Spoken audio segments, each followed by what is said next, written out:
Hi friends, welcome to Sai Jagadish YouTube TV. ఈ వీడియోలో మనం కూరగాయల గురించి, మానవ జీవితంలో మానవుడు జీవించడానికి సేవించే ఆహారంలో ప్రధానమైనవి, ముఖ్యమైనవి, ప్రధాన పాత్ర పోషించే కూరగాయల పేర్లు తెలుగులో తెలుసుకుందాము. అయితే మన పూర్వీకులు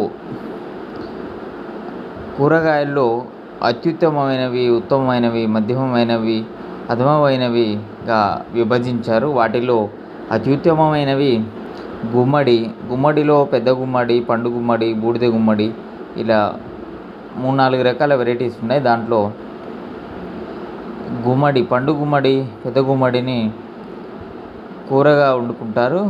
ఇది మెమరీ పవర్ని పెంచుతుంది అని చెప్తూ ఉంటారు. ఇంకొకటి నేతి బీరకాయ, ఆగాకర, బూడిద గుమ్మడిని స్వీట్ చేసుకుంటారు. ఇంకా గుమ్మడి పులుసుగా కూడా చేసుకుంటారు. ఉత్తమమైనవి తీగ జాతి కూరగాయల్లో చిక్కుడు, బీరకాయ, సొరకాయ, పొట్లకాయ,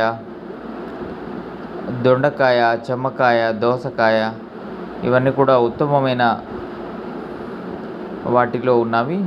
మధ్యమమైనవి అంటే చెట్లకు కాసేవి మునగ, టమాటా, గోరుచిక్కుడు, బెండకాయ, పనస తొనలు, బొప్పడి కాయను కూడా కూర వండుకుంటారు. తర్వాత తాటి ముంజల్ని కూడా కూర వండుకుంటారు.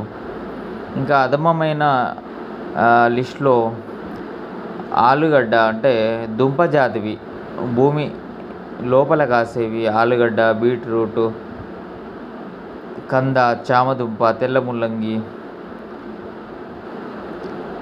ఇది అధమమైనవి ఎందుకు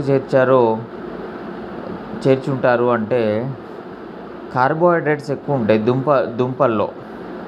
అంటే మనిషికి కార్బోహైడ్రేట్స్ మోతాదుకు మించి అంతగా మంచిది కాదు ఆరోగ్యానికి. అంటే ఇప్పుడు షుగర్ కారణం హెవీ కార్బోహైడ్రేట్సే.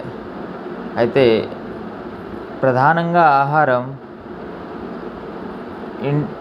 భారతదేశంలో అయితే గోధుమలు, వరి, బియ్యం, ఇంకా సిరిధాన్యాలు ఆ కాలంలో ఉండేవి. వీటిలో కార్బోహైడ్రేట్స్ పుష్కలంగా ఉంటాయి కాబట్టి వీటికి తోడు మళ్ళీ కార్బోహైడ్రేట్సే డబల్ యాడ్ అయితే అది షుగర్ లాంటి వ్యాధులు వచ్చే అవకాశం ఉంటుంది. కాబట్టి ఈ అధమమైన లిస్ట్లో ఈ దుంపల్ని చేర్చారు మన పూర్వీకులు. Thank you. మరొక వీడియోలో మరిన్ని విషయాలు తెలుసుకుందాం. మరో కొత్త విషయాలను తెలుసుకుందాం. Thank you very much.